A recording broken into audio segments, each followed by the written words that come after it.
স্বামী, তুমি শুধু একটিবার কথা বলো।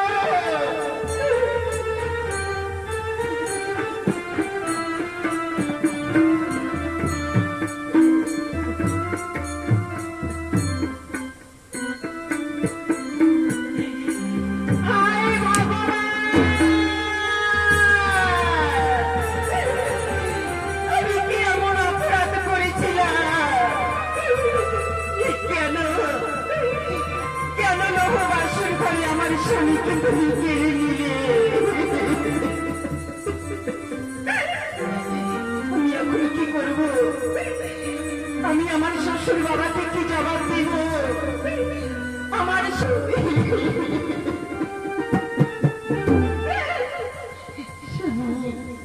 তুমি আমাকে ছেড়ে কোথায় চলে গেলে? না, এই সংবাদ যে আমার শ্বশুর বাবাকে দিতে হবে, এই সংবাদ যে আমার শাশুড়ি মাকে দিতে হবে। মা গো, বাবা,